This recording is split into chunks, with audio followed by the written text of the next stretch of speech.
Salam Bhinneka Tunggal Ika. Sahabat Indonesia dan sahabat di luar Indonesia yang saya hormati, terima kasih Anda telah menyimak dan mensubscribe channel Dokterku dari Bali. Semoga bermanfaat untuk sehat yang lebih baik. Good.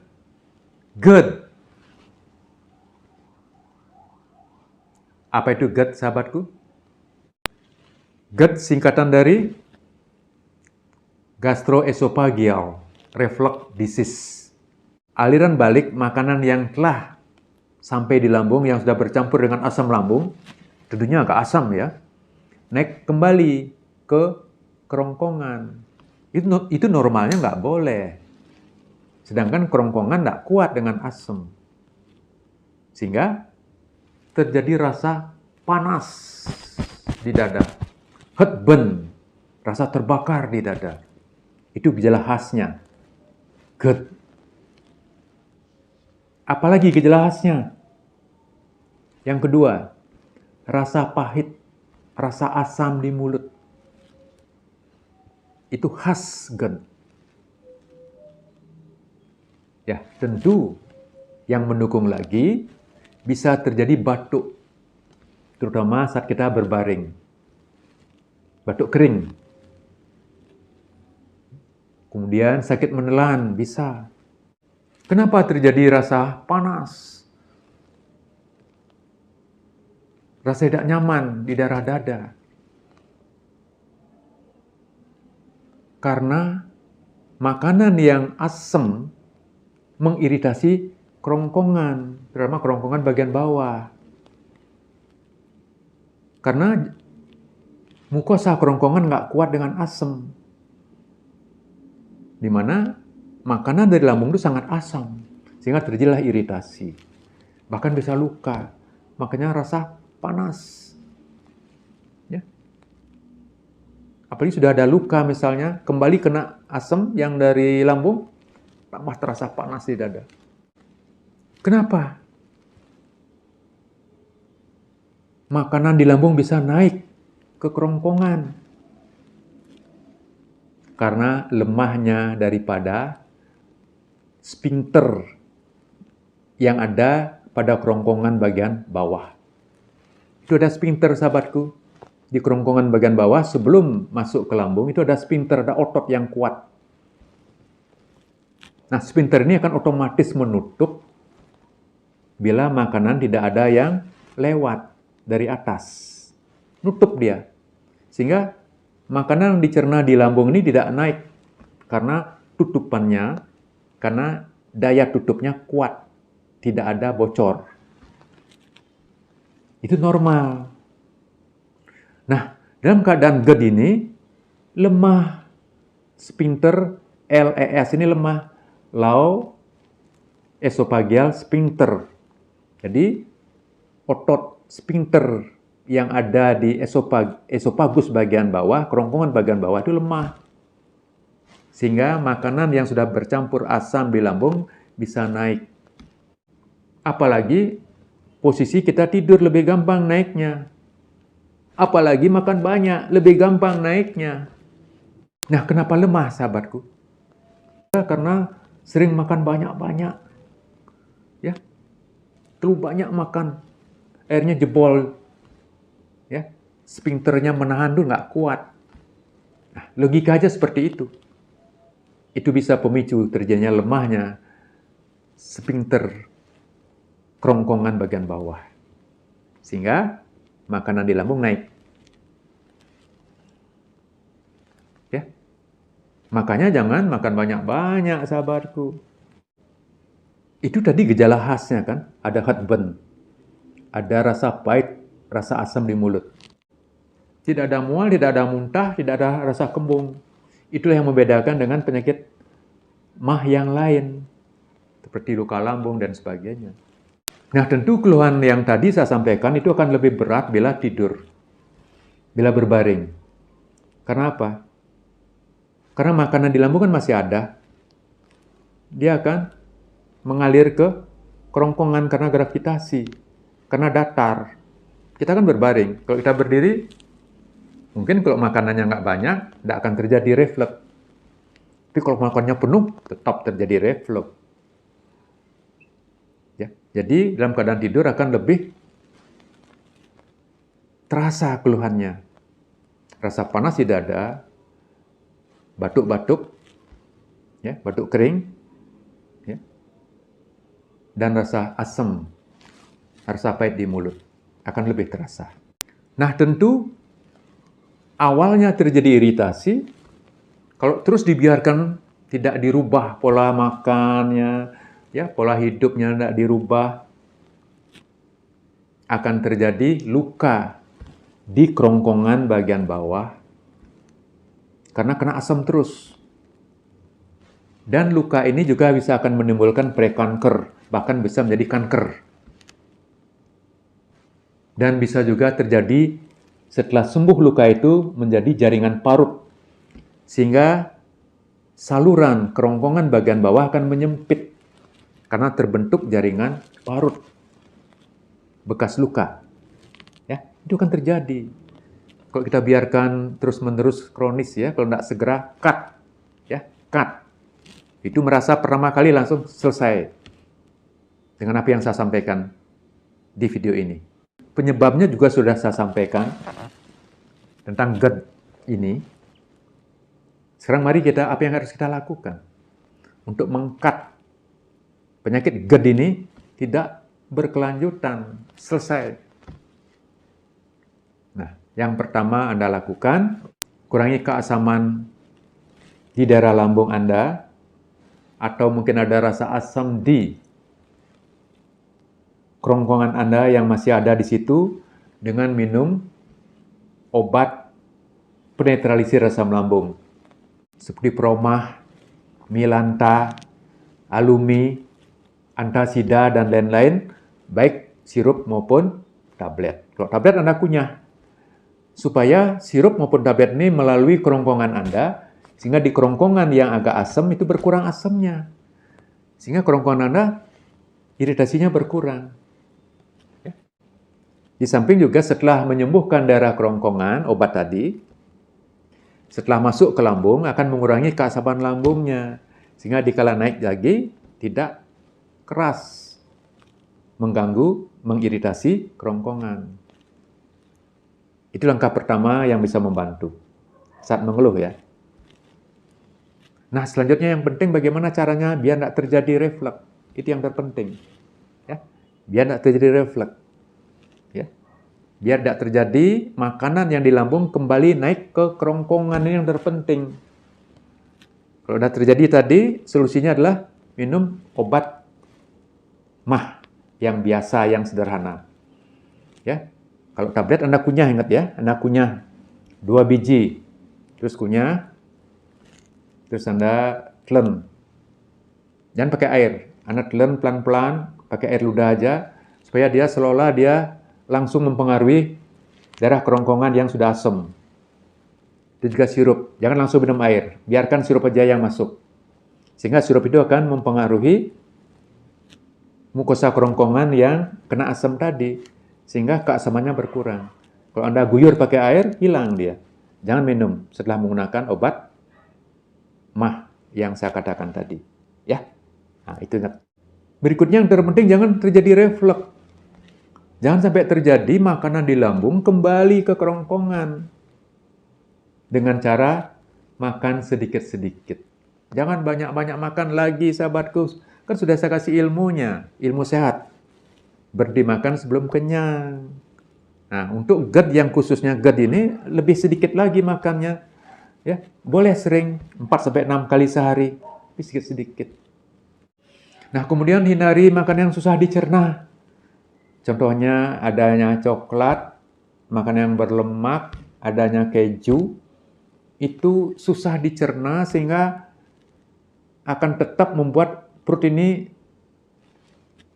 penuh. Tidak gampang langsung dilanjutkan ke usus bagian bawah. Lama dicerna, lama. Sehingga tetap lambung itu penuh. Dan jangan makan pedas. Kalau makan pedas sudah iritasi kerongkongannya, ya tambah keluhannya tambah parah kalau makan pedas, kan?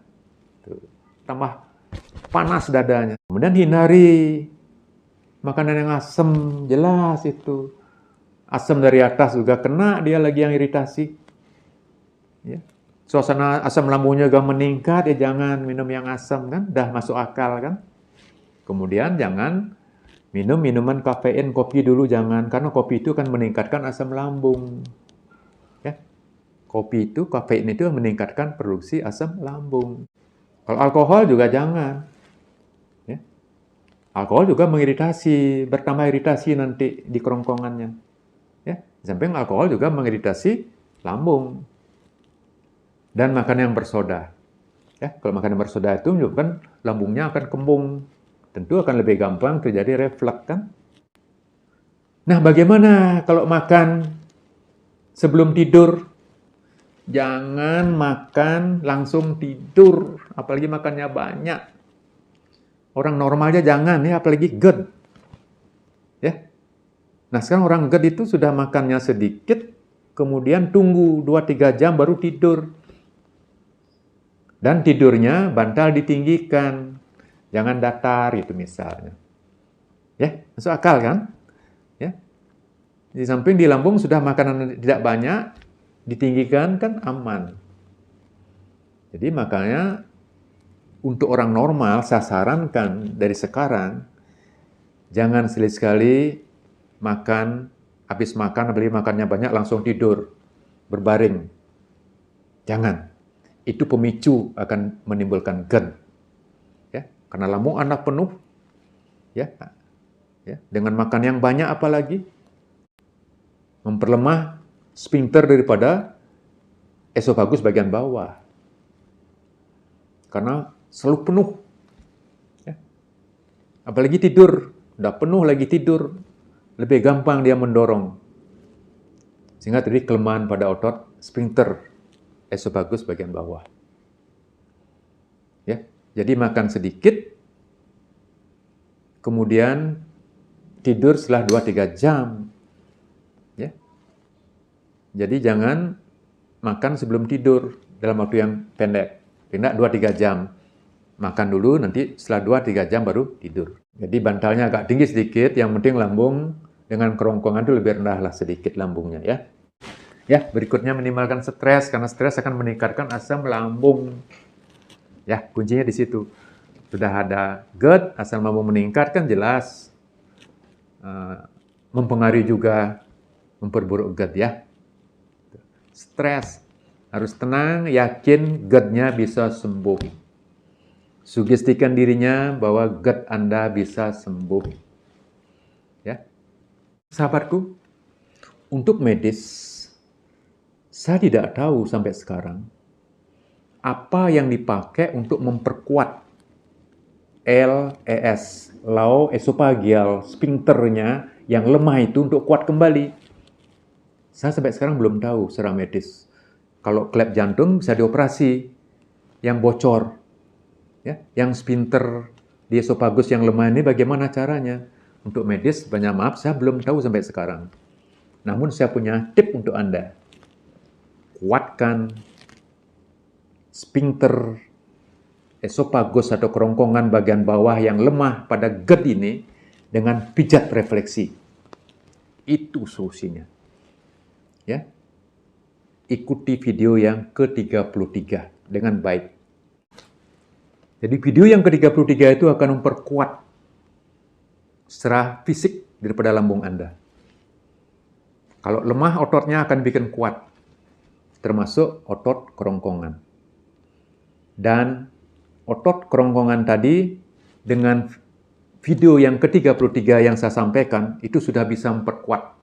Jadi di video yang ke-33 saya tidak menjelaskan tentang titik kerongkongan.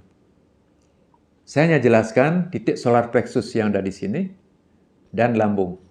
Ya. Termasuk titik solar plexus yang di kiri dan lambung. Ya, ini titik solar plexus. Ini titik solar plexus. Ini titik solar plexus yang sangat kuat untuk menguatkan lambung secara fisik termasuk kerongkongan. Sehingga saya berharap dengan pemijatan ini akan memperkuat sphincter esofagus bagian bawah yang lemah supaya kembali kuat, tidak bocor. Menurut saya ini titik yang efektif untuk menguatkannya. Kemudian Anda pijat juga titik tenggorokan yang ada di sini. Ini titik tenggorokan, kiri dan kanan. Ya, ya. Jadi ini solar plexus, ke atas ini titik tenggorokan atau kerongkongan. Inilah titik kerongkongan, tambahkan titik di sini. Cari, tekan pakai alat ini. Ya, ya. Ada sakit nggak di sini start ini? Agak panjang nih. Cari. Inilah titik kerongkongan atau tenggorokan. Kelemahan daripada otot pada esofagus bagian bawah akan lebih cepat pulih. Ya. Di samping titik yang lain yang di betis, ya, yang di pelipatan siku, simak video yang ke-33 dengan baik. Ya. Nah, saya punya keyakinan yang sangat kuat, titik-titik ini akan menyembuhkan GERD Anda, akan memperkuat sphincter daripada esofagus bagian bawahnya kuat kembali.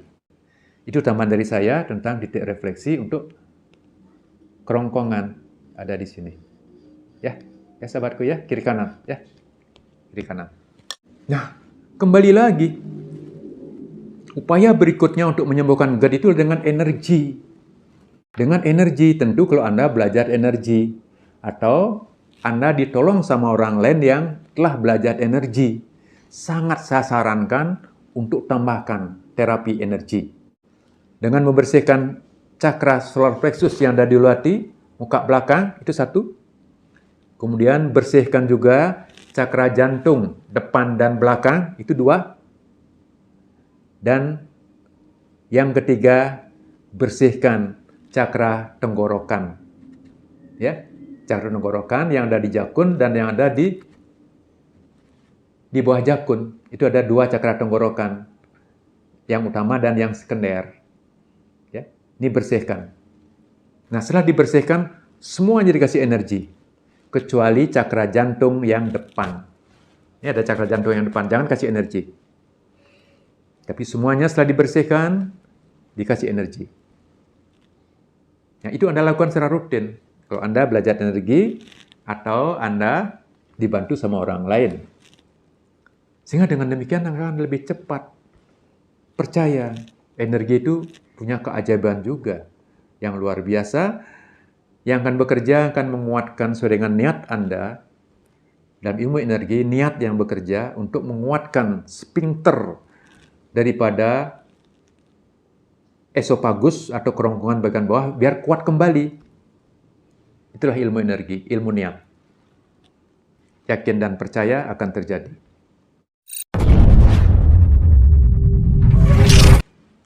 Di akhir video ini, saya memberikan saran.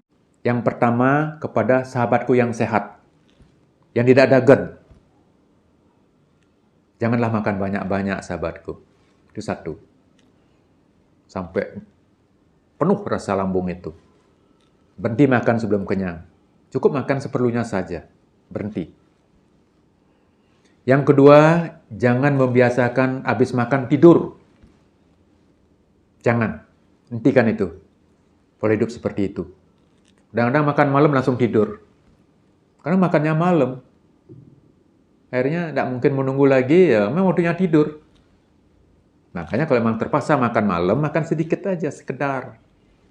Kemudian tunggu sebentar, kemudian kalau harus tidur, ya bantal ditinggikanlah dulu. Ya, ingat itu ya. Ya, 2 tip dari saya untuk yang sehat. Otot sphincter daripada kerongkongan itu tetap kuat. Dan rajin refleksi, titik-titik, sesuai dengan video ke-33. Itu tip untuk orang sehat, untuk mencegah GERD. Sekarang bagaimana tip untuk orang GERD?